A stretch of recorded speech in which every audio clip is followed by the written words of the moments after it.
Hello and welcome to episode number 16 of the Sweet Can-Ass. 16. Yes, the Can-Ass podcast. Sweet 16? I don't know how to say that better than that. Anyways. That's good enough. Yeah, good enough for me.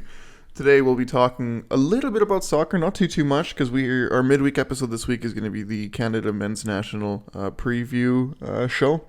We're going to release that hopefully on Wednesday because the games are Thursday, Sunday, and next Tuesday. Big games. Dang. Big games. And as you all know, we're not going to have Davies for it because of his myocarditis. So myocarditis. It's still myocarditis. But yes, oh God, that makes me so sad. Yeah, he'll be okay. Yeah, he'll be okay. I'm more concerned for his personal health than for the Canadian men's national team, if we're going to be honest. But selfishly, I'm very nervous for the national team. But anyways, from there, we'll talk about tennis. We'll actually talk a little bit more about tennis than we usually do because there's some big news coming out of tennis this week so far. Next, we're going to be talking about some basketball. No baseball or football. I mean, maybe a little bit baseball because there's like the CBA, like the negotiations are going on right there. But probably not too much about it. And then lastly, we'll touch on hockey. So, right? Yeah. Yep. Sounds good. So let's get started with soccer. The biggest news to come out of Canada soccer this week, Stephanie Larae announcing her retirement from professional football. The Minister of Defense, Canada's Minister of Defense, has stepped down. Oh my gosh, man. What an incredible career. Oh, definitely. To cap off Olympic gold, oh my days. Might as well get off on top. Yeah, you might as well go on top. Yeah. She's playing for PSG right now.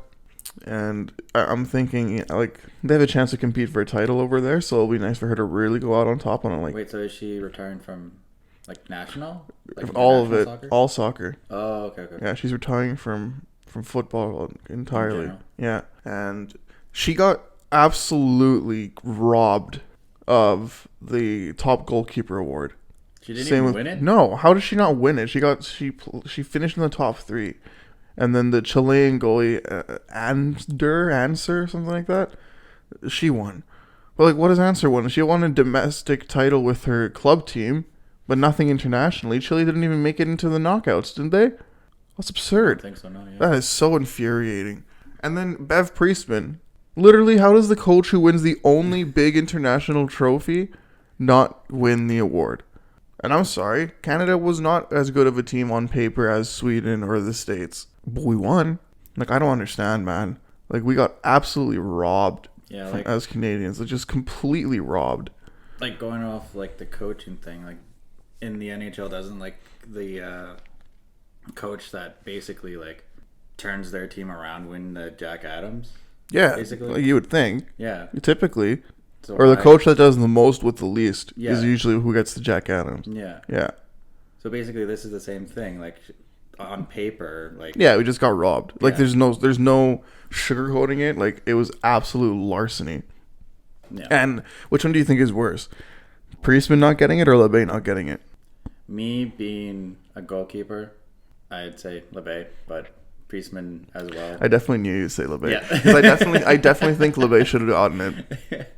Like, she was Canada's best player in that tournament, no question, no doubt. We would not have won gold without her. No.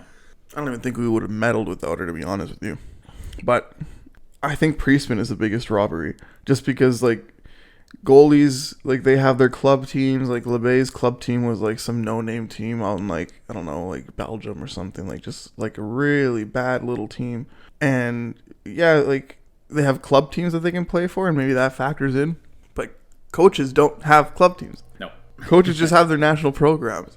How on earth does the coach who wins Olympic gold that year not get the award? I just don't get it. I don't get it, dude. It's like, it'd be different if we had, like, the U.S. roster and, like, all of their, like, world-class superstars to go in there. But, like, Priestman motivated the hell out of these women. And they did so well. Like, and I'm not saying we have a bad team by any means. That's not, please don't take this the wrong way. Like, I'm not saying that at all. But what I am saying is that on paper, this team was not supposed to win gold, but we did anyway. We did. And it was a lot to do with Larae, but it had a lot to do with how Priestman handled this team and managed this team. I don't know. Both got absolutely robbed, and it's just larceny, man. I've said this word already. It's just like send whoever makes the decision, just send them to prison for theft. You know what I mean? Like, it's just absolutely brutal. Yep. No, I definitely agree. Yeah, That's great. Man. So that's by far the biggest news out of the women's game. But you know what I actually think? I was talking to my dad this week. You know why I think Larae retired? I think she's going to really focus her efforts on starting a Canadian league, a Canadian women's soccer league. I really feel strongly about that because she was so adamant and so vocal on it. I think that she's like, I can see her being very heavily involved. It makes sense because you can't really keep playing soccer and be involved. Well, exactly, right? Like that, so. Exactly. So I can definitely see that. I can see, like, there's no rumors coming out. Like, maybe this is a rumor starting. But I genuinely, this is what I envision Larae. She probably wanted, has a nice relaxing time, but really be able to focus her efforts on bringing soccer here. I can see that happening. Will it? I don't know. But soccer's getting huge in Canada, so yeah, it may happen. Might as well. She could be a fantastic commissioner, bringing in people, bringing in sponsors, bringing in money, like everything. Larae can easily be the face. The federal money because she's the Minister of Defense. Bring in federal money. Hilarious. But yeah, I mean, I really think that she'd be a fantastic face of the game. And then could you imagine like Sinclair leaving the Thorns in a year or two and then coming in and helping out? Yeah. Because I guess more news is like Sinclair just had a recent interview recently in regard like, hey, what are you going to do for the rest of your career? She didn't commit to the next Olympics, but she committed to the next World Cup. So it's like, yeah, if Canada will have me, I'll be there for our next World Cup. So I think Sinclair will probably have a really good supporting role in the World Cup. Do you think Larae will come out of retirement? Gronk and no. Come out of retirement? I don't think so. We have a really good goalie behind Larae too. Kaylin Sheridan. She's actually really, really, really solid. Like we're pretty like knocking on wood, obviously, but we're really set on goal in the women's team. Like they're really solid. And Sheridan, I don't remember which team she plays for, but she plays. I think it's in the USWL, United States Women's USWSL. There you go. Okay. Yeah, Sheridan plays there. I think it's Orlando or something. Oh, okay. Yeah. Like, we have a good goalie backup. Like, we do. And we've been really lucky because we had, like, 4 goalies in a row that were just world class. And you need that. Oh, definitely. Right? You definitely need that. Not soccer, like, your goalie can't win you a game single-handedly as much in soccer than they can do in, like, hockey or other sports. But we definitely need that in the national program, I guess, in the soccer world. So, and then really quick on the men's side, I know we're having a preview show for that, but we're just really going to talk really quick on Richie Larae moving to Nottingham Forest. Nottingham has won every game since he's been there, but he hasn't actually featured in any of the games. He hasn't even been on the bench. I think I was reading an article last night. It's like, Richie's just still getting used to the time change, still getting used to the pace of English football. He's been off season for the MLSs right now. He's been off for a while, and so he's really getting back into form. We don't want to play him too early to get him injured or anything like that. So hopefully it means he'll play soon. Yeah. But he's gonna be here for the window, so we'll see. But he'll be getting some playing time. Yeah, but he'll be challenging for a lead for starting lineup position there as any of the wingbacks. Yeah. But I don't know. We'll talk more about it in the midweek episode. I'm a little nervous for this window because most of our players haven't played in a while because of the MLS offseason. Yeah. So this is why we need players more in Europe. This is why we need players playing in Europe. Like, this is why they're playing. Like, Jonathan David is going to be in form. Alphonso Davies would have been in form if he was playing. You know what I mean? Like, we have Atiba Hutchinson. We have Kyle Larin. They're all going to be in form. But, like, our Steven Vittoria is probably going to be in form. Borean will be in form. But, like, all of our MLS guys are going to be just completely out of it. They've been on off-season for a while. Their preseason is just about to start. Like, I'm guessing they should have been, like... They probably did, but it's different game action. Yeah, then true. You know what I mean. Like I don't know how much game action Honduras players are gonna have. The U.S. has a few games. Anyways, we'll talk more about this in the later episode. But all we need to know is that Richie Larae hasn't played a game yet for Nottingham. Good signing for them. I'm really happy for Richie Larae, and I think he'll do good. And I think more men are going to start moving over to Europe because I think that's very important. So, all right, moving on to tennis. Some really big news. First off, let's start with the women real quick. They both got eliminated in the first round. Yep. Leila Annie Fernandez got destroyed actually in the first round. And then Rebecca Marino lost as well. And I also think she got destroyed in the first round. Bianca Andreescu is still injured. Didn't play. So, tough for the women. Very, very, very tough for the women. And I'm sorry, I don't want to be critical or anything, but they didn't play that well. Just whatever. However, you know who is playing well? After their ATP Cup win. The men. Mm-hmm. Yeah, it's a big deal. That is a big They're deal. They're playing actually. really, really well. And they're not just playing against no-name opposition. So let's talk Shapo first. He beat in the third round. That's where the seeds really start playing against each other. And he played a massive American in Opelka. Mm-hmm. He beat him in 4 sets. It was a good game. Opelka has a monstrosity of a serve, one of the best on tour. And when you have a big serve, we were talking about this with Milos Raonic. When you have a big serve, you're just unbelievably set for life. Basically, you basically have the advantage because the opponent might just hit a defensive shot or just a poor shot, and then you can just attack it. Exactly. Yeah. Exactly. And Shapo just handled that beautifully. Again, 4 sets, so not bad. Nice. They had he had a couple tougher matchups to start. The way he started in the first 2 rounds, I'll be completely honest with you, I was starting to be we're back to old Shapo and Felix. Not a good starts. I don't see them making it far because they're just inconsistent. The first round, I think he made one of the most amounts of unforced errors in his career, and then he came back and won it somehow. Nice. But I think it was a 5-setter. That's impressive, yeah. Yeah, against a lesser opponent. And then second round, same thing. Opelka was third. And then the round of 16, he was playing against a very much in form Sasha Zverev. Or Alexander Zverev is what they call it. Is what his actual name is, from Germany. He's the number 3 seed, number 4 in the world, or number 3 in the world. No, number 3 in the world because Djokovic was still seeded technically. So, yeah. And, yeah, he just crushed him. 1 straight. 3 sets to 0. Or 3 sets to love, I guess. This isn't soccer anymore. And the second set, he had to come back from break late. And then won in the tiebreak. Mm-hmm. And yeah, Shapo's got a very solid serve. He can place it really well. But what's his bread and butter is the fact his next opponent and him play really similar. Nadal and Shapo play very similar. They're both they're very powerful players that are so good on defense. And it's going to be tough for Shapo. I was telling Salsa before we started recording. My favorite tennis player of all time is Rafael Nadal. I grew up watching him all the time, and I love Rafael Nadal.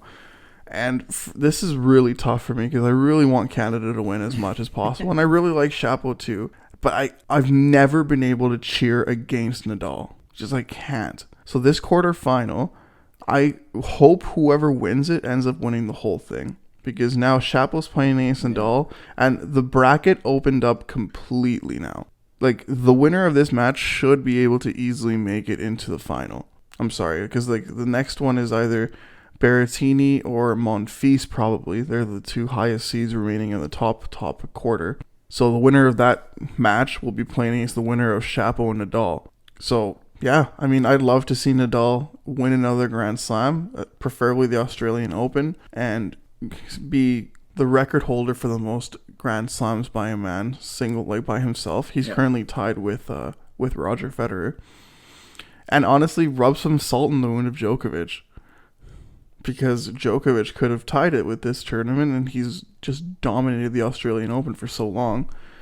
And if Nadal wins at this tournament, are you kidding me? That'd be incredible. Just rub salt in his wound. And then if Shapo makes it, he's going to have a tough semifinal matchup. And going into the finals, I don't know, man. It's going to be interesting. Let's just put it that way. And then the other male that's in it right now is Felix Auger-Aliassime, and he's currently in his round of 16 match. And he's going to be playing against Marin Cilic. Mm-hmm. Marin Cilic recently beat Andrei Rublev. And Rublev is the 6th-seeded Russian. And I think it was like, what, 4-setter? 4-setter, I think, yeah. Yeah. So Felix is going to play against... Cilic won the U.S. Open like in 2016 or 17, I think, right? Like a while back. So Cilic has won. Yeah. He's starting to get up there in age. Like he's in his early 30s to mid 30s. Early 30s, I'd say. But Felix has a really good chance of winning this one. But then making it into the quarterfinals against none other than Daniil Medvedev. Who, honest to God, first off, he got ripped apart in the ATP Cup by Daniil Medvedev. Just completely owned. And I think Daniil Medvedev is the best player in the world at this current moment. I really do. That man, he's got everything. So it's going to be an unbelievable... First off, Felix needs to get through Cilic. That's number one priority. Yeah. Him as a player, he's only focused on Cilic. Us as fans, we're focused as like a little further up, right? And his quarterfinal matchup is going to be next to impossible. It's unbelievably difficult. But after that, the road to the final opens up a lot. Medvedev is by far the best player left in the draw right now. But if Felix gets his revenge, then... Yeah, I think he'll have a lot to be able to watch, like a lot of video he'll be able to watch and like figure out on what needs to be done in order to beat Medvedev. Truthfully, there's not a lot of weakness in Medvedev's game. He hasn't beaten before, though. Mm-hmm. People have beaten him. So, and I don't even think Medvedev is fully cleared yet. He still needs to win his next matchup. And I don't even know who that's against. But I don't see it not being a cakewalk, you know what I mean? Like, I don't see it being difficult for him. But hopefully Felix can beat Cilic. That's big because Cilic is a very good opponent, even though he's ranked like 23rd or 27th seed. Yeah. Don't let the seed fool you. Like, he beat the number 6 seed, so. Yeah, like, seeds are just numbers, basically. Like, everyone is very good in their own right, kind of thing, so. Yeah. But he did kind of destroy Evans in his third round match. That was nice to see, hey? Yeah. Yeah. So, who knows? We'll see. I was pretty nervous about that Adams match, to be completely honest with you. But, you know, I'm glad that I had nothing to be worried about, really. So, we'll quickly touch base on golf, actually. Because there's a tournament on the men's side and the tournament on the women's side. And there's Canadians competing in both. I think there's actually multiple tournaments this week on the men's side. But there's only one that I see right now that is featuring a Canadian. And it's La Quinta Country Club. And Adam Hadwin is competing, but he's like super out of contention. Like, he's 10 shots behind. He's 45th, so it's like still a favorable result for him. But he is way out of contention. Oh, yeah. But in the LPGA, the Women's Golf Association, Brooke Henderson. In the Hilton Grand Vacations Tournament of Champions. Yep. That's a long name. Yeah, right. Brooke Henderson is currently 4th place, 2 shots back of the lead of Korda. And Brooke Henderson has a legitimate chance of winning. And truthfully, Brooke Henderson is the best golf player to ever come out of Canada, especially on the women's side.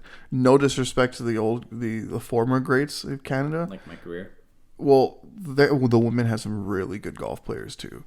But I do, in my opinion, I think Brooke Henderson is the best golfer to come out of Canada on the women's side for sure. And on the men's side, like, I think he's won the major, so yeah, I think it's him. And he had like probably the best iron play of any Canadian ever. He was consistently just brilliant in like his approach shots and his irons. He's tiny, and his driver couldn't go that far. But like, that's why the Masters was won by him, because the Masters isn't a tournament where you can just drive your way into everything, right? Like, there's no 650-yard par fives. Like, because if it's a 650-yard par five, Weir would not be able to get there into no shot. Whereas most golfers in the world now are able to get there into the green in 2, right? Weir would have definitely gotten 3. And, like, if that. Like, he might have actually had to take 4 shots to get onto the green. But, yeah, on the women's side, I think Brooke Henderson has to be one of the greats of all time. Like, she's already won a major, and she's, 22? Like, she's super young still. And then on the men's side, like, Hadwin is a popular name. And Connors, man, I really feel that Corey Connors has a chance at winning.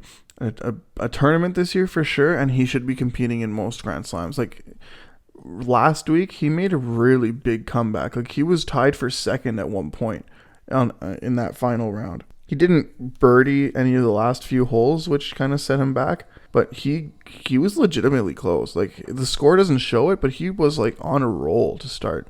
But you have something. Do you have something you wanted to? Because I think you googled the age or something. I was gonna say Brooke Henderson is 24. 24. Wow, she's a little older than I thought. But yeah, she's still like she's a legitimate threat to win every tournament she gets in. Mm-hmm. She just needs to be on it. But yeah, and then I remember she won the RBC Open in Ontario. And her sister was her caddy, and that was like, she's like, I've won a major, but this is the best win I've ever had in my career. I'm like, oh, good for you, kid. Good for you. That makes me happy for you. But anyways, I think it's good for golf, hey? Like, we talked a lot about golf. NFL, there's no need to talk about it because there's no Canadians in it anymore. I know both our teams are not in it too. And mine was not in it. Like I know. I'm so tired of my teams just losing all the time. I'm like, I just can't stand it anymore. I need to stop supporting a specific, like, these teams just so they can start winning again. Like, seriously, I'm just like, you just need like a second team. No, I only have my teams. But, actually, I'm starting to cheer for the Bengals now. I'll be honest with you. Okay. I want the Bengals to do well. Like, the fan base has been through so much, and I know what it's like to be through all this pain and suffering for so long. So I'd love to see the Bengals do well.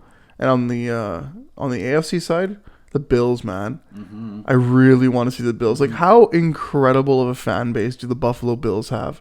Like, that is the way. Base, well, and even when things are going wrong, like, yeah, they're a little hard ass and all that kind of stuff, but like, they're still good human beings. That's more than I can say about Oilers fans. But the Bills are still good human beings. Like, they donated money to a Buffalo hospital in the honor of Josh Allen, just out of nowhere. Oh, they what is it? One, like, a Ravens player, maybe it was Jackson, beat out a team, and then the Bills were able to make the playoffs because of that, and they donated to his charity. Like that. I remember the Bills Mafia is an incredible fan base. Like, holy man, I love that fan base. Like, I really would love to see either one of those two fan bases rewarded, really. And then, but that's all AFC, right? They're both in the AFC. NFC, I really couldn't care less. As long as it's not Brady, I don't care. Actually, that's a lie. I want the Rams. Yeah. I don't want San Francisco because they beat us. And I don't want Brady to win again because I can't stand him anymore.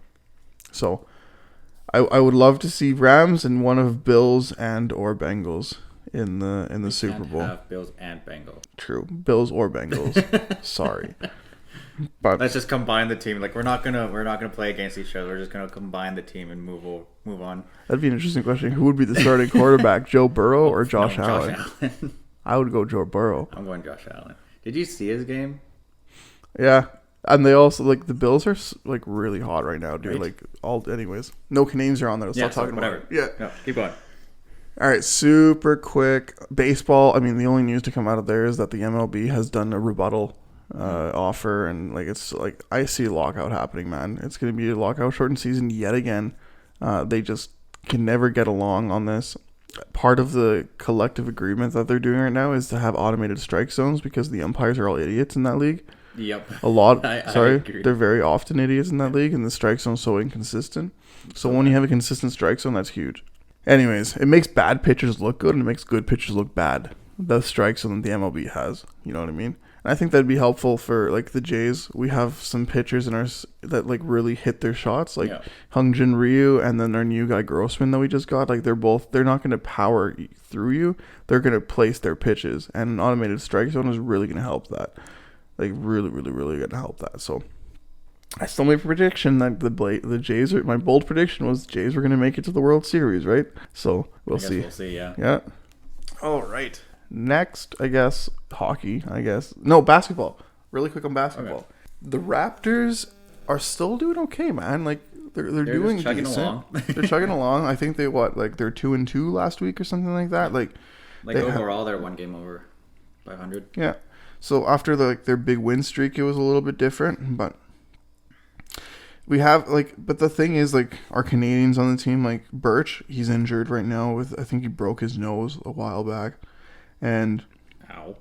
yeah, I know it really is difficult. Hey, that hurts the nose. Oh my gosh, man. could you? Oh, anyways, yeah, it's they're 22 and 21 at the moment of recording, which is good for I believe eighth. Yeah. Yep. Eighth in the Eastern Conference. Now they need to step up a little bit and get back on a run if they want to get into the number 6 seed. But that's gonna be tough. That's gonna be tough for sure. But the teams in the lower half of the Eastern Conference are starting to lose enough that it's making distance between them. So hopefully they just keep on losing, and the Raptors start winning a little bit more. And then for Canadian players on team, there's actually a lot more Canadians in the NBA than I ever thought. There's a lot of Canadians that are in the NBA. And again, I think our best chance of a Canadian winning the championship this year was going to be Golden State still. Because that's a good team, man. Oh, yeah. That is a very good team. And I'm looking at the Golden State recent results. They just beat a lowly Rockets team. But Wiggins played the majority of the game. Even with Klay Thompson back, and I think Klay Thompson's getting slowly brought into it, so Wiggins isn't going to lose his starting position anytime soon, but the guy's playing 75 to 80% of the game. I was going to say if he keeps playing the way he's playing, he could probably just steal a top a starting 5 position, I guess. Yeah, absolutely. Because now it's not really position wise, the power forward and the center and everything. I guess it's more just if you're playing well on both ends of the court, then basically you're on the court. Exactly, right? And even then there's often you don't you play a small ball lineup that's you don't have a center. Yeah. And I think Golden State would be exceptional at that because they have so many good players, man. Could you imagine your starting lineup of Iguodala, Green, Curry, Thompson, and Wiggins? That's one of the best defensive teams in the league, plus the two best genuine shooters in the world right now. Yeah, it's interesting. I think Wiggins will be able to have a really good chance. Again, I've said it every week, I think, but Wiggins is the best chance at that. And then there's still no new news on Jamal Murray. It's still the ACL tear. He's probably coming back in March, April. So hopefully he can get some game action before the playoffs start, because that is really important. When you get into the playoffs, you can't just go in cold. No. And the Nuggets need Murray. What's it called? Nikola Jokic is one of the best players in the world. But we've seen that players can't just win on their own. It's not possible. You need a good number 2 with you. And Jamal Murray is an exceptional number 2. I mean, obviously biased, but he's a very solid number 2. And then Darius Alexander as well. The OKC Thunder are not a good team right now, man. I'm sorry to say, they're not. But he's working with them, and he's starting to get up there. He's consistently their top performer. Consistently, but they consistently keep on losing. But 29 points last game, 9 rebounds, 6 assists. He is the top player on OKC. So OKC just gets help around him, hopefully leadership around him that can help him, and they can go from there. But I guess they'll just have to wait till the off season and see what they can do. This is a rebuild. They'll draft somebody to be around Darius Alexander, because Darius Alexander is still a young kid. He's not old by any means. And yeah, I mean, that's really it in regards to basketball. I think you have and then RJ Barrett and the Knicks are not doing that well again. They're in 10th, I think. 11th. So they're out of the play-in tournament. If they can get into the play-in, there's no telling what can happen, right? But they're out of the play-in, so I think they just have to get the goal of being in the play-in. Yeah. But again, RJ Barrett is the main guy on that team. He needs help around him. I don't know what they did last year to make him so good. But it's the Hawks and the Knicks from last year, just garbage this year. It's I don't understand. But anyways, now we can move on to hockey. Wait, one question. Yeah. Are you feeling pissy, Victor? Yeah, I'm very pissy. Yeah. Next question. There we go. Okay, so I was watching the game out at a nice restaurant, Fused, and we lost. The Packers lost, so I was unbelievably pissed. And the Oilers were down 2-0 at that point. I'm like, nah, So dude, you're, I'm like, out. super I'm gone. pissed. What's the point of even being here anymore? I was pissed. And then the Oilers came back and won. So I'm like, oh, well, I can't watch any games anymore at this restaurant. That sucks. But off to the next restaurant. I'll just watch it from home, man. They do better from home anyways. But, like, yeah. So they came back and won, which is good and bad. Bad, Tippett would have gotten fired. But also, on Tuesday, our next game against Vancouver, we're going to have Hyman and Nuge back for sure. This Evander Kane signing isn't a certainty anymore because Washington's apparently interested in Evander Kane. But if we do end up signing Evander Kane, that is, we're adding 3 top 6 forwards back to our lineup. Back and or into our lineup. Yeah. And that's all we need, dude. That's all we need for offense. I pitched a question to my friends like earlier this week because back in 06, we were basically where we're at. We're like not even in the playoffs. We were just struggling to like be close. And then we added Dwayne Rollison and Sergei Samsonov at the deadline. Yeah. So, and like Jaroslav Spacek in January, which is like right now, basically. Yeah. Who would be our Sergei Samsonov and Dwayne Rollison? I love that question. Our Dwayne Rollison would probably be what's his face from the Islanders? Varlamov. Just older guy with experience. Never's necessarily won a cup before, but like can still like play out of his mind when need be. And our Samsonov will besides Kane, let's say. Well, that's the thing. I think our Samsonov will be Kane, and I think the defenseman that we add will be our spot check at the deadline. So I'm thinking Varlamov, Kane, and then the one defenseman. That's a very good question. I think that's going to be Ben Chariot. I like that. But I also do think that Barry will be traded for a defensive-minded right-shot defenseman as well as a bottom 6 forward. A penalty kill specialist bottom 6 forward. Oh, Barry for the right shot. Okay, no, that makes sense. You understand what I'm saying? Yeah. Because we need more of a defensive, like a physical presence in the back end for us.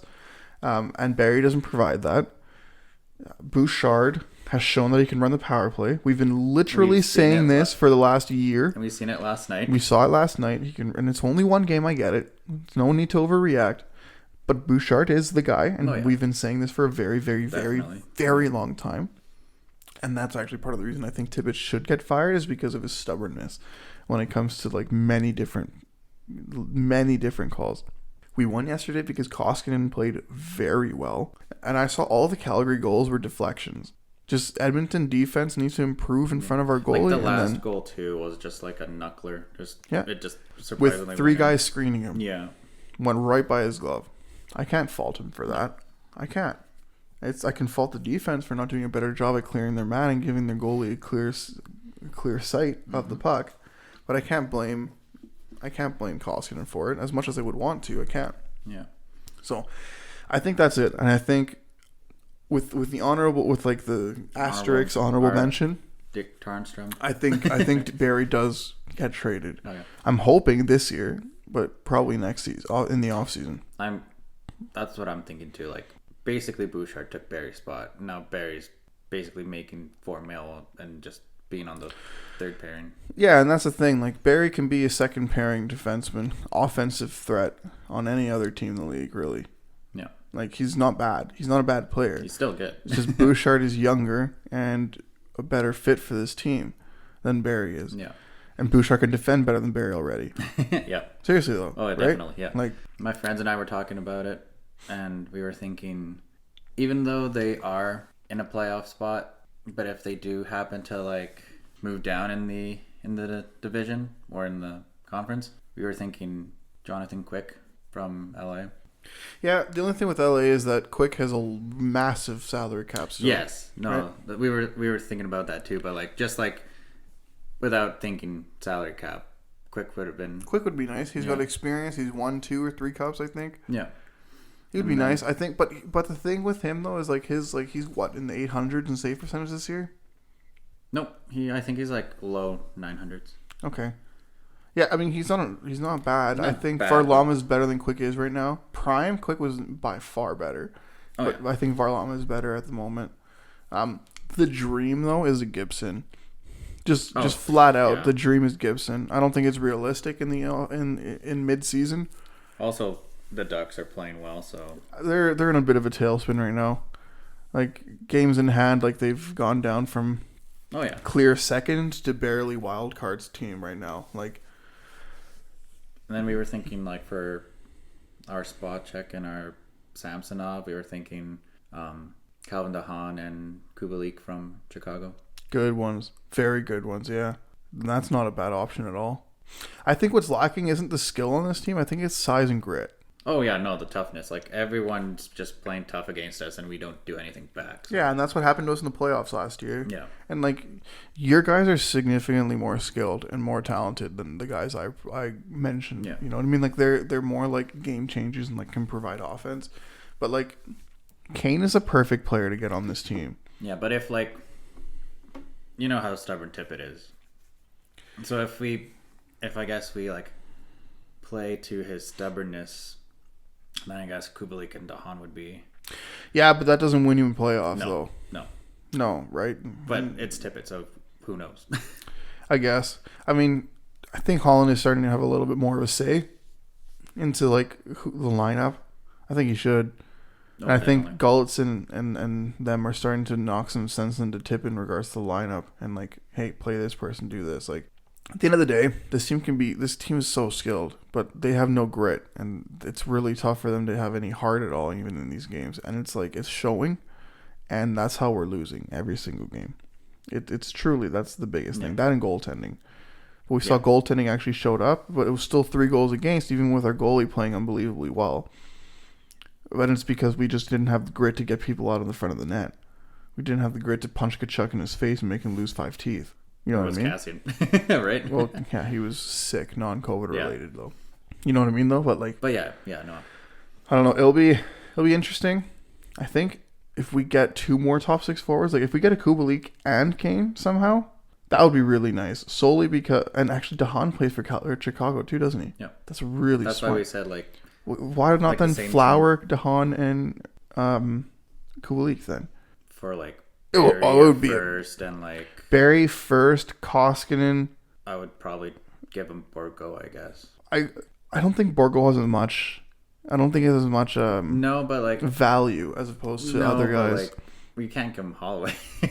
Not Holloway, because I think Holloway is a top player, but like a Lavoie or Marody.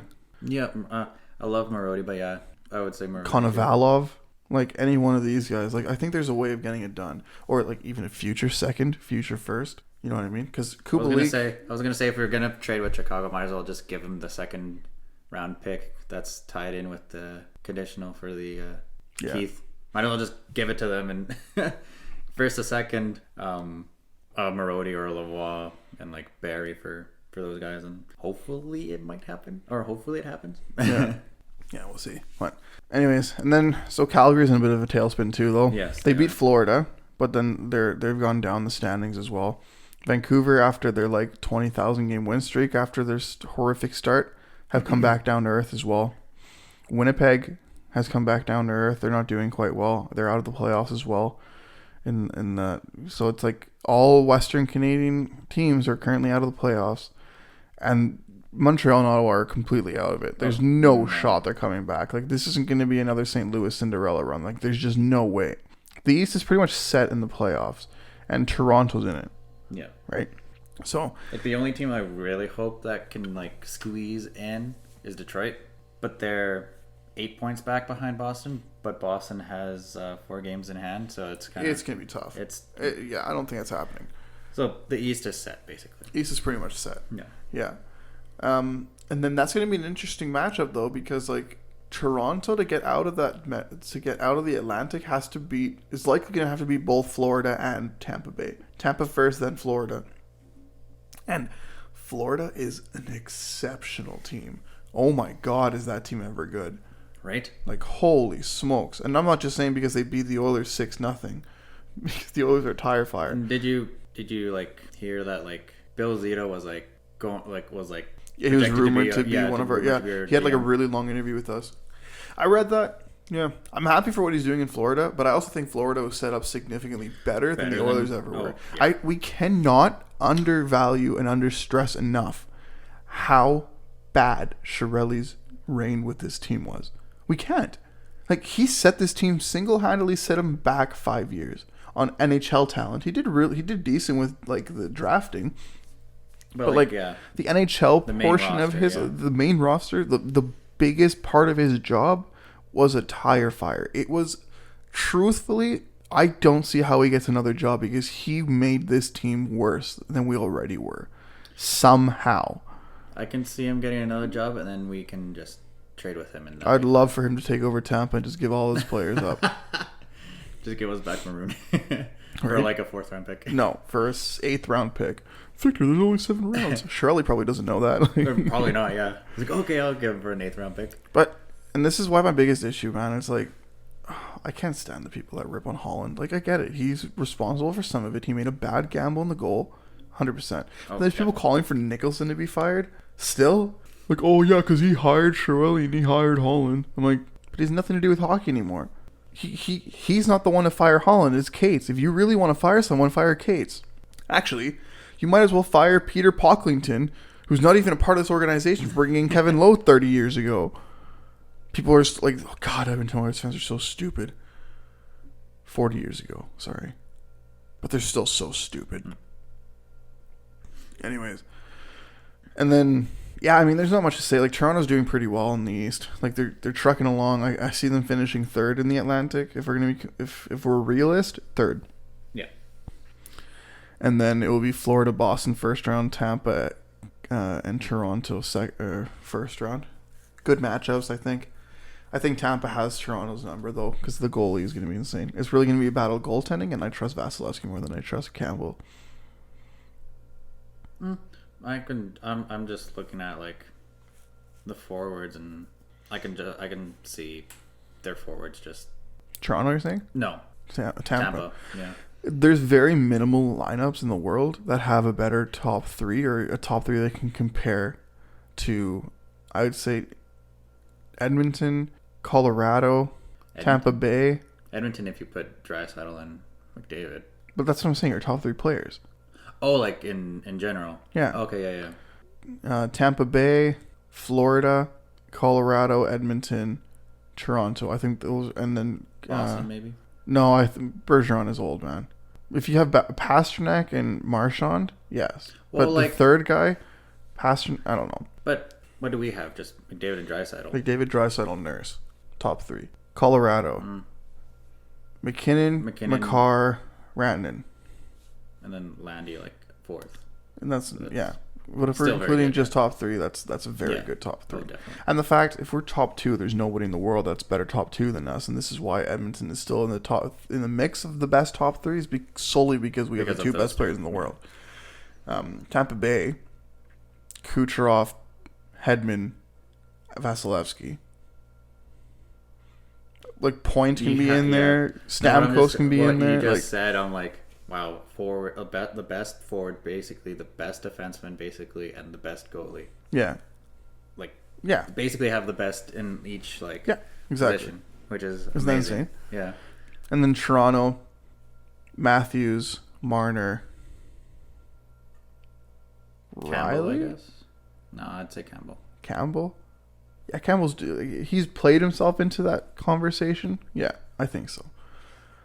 Like, how insane! Like, there's very few teams in the NHL who have a better top 3 than Toronto, and they're gonna play him in the 1st round.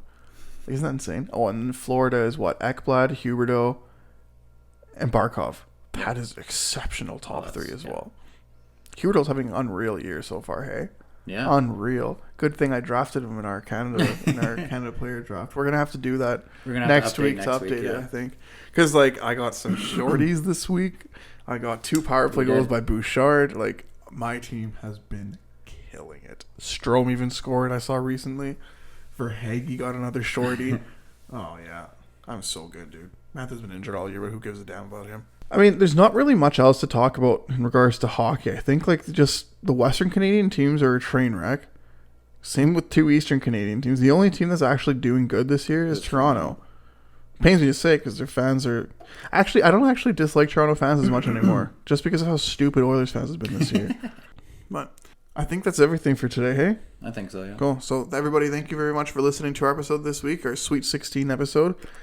Thank you very much, and we'll see you later on this week.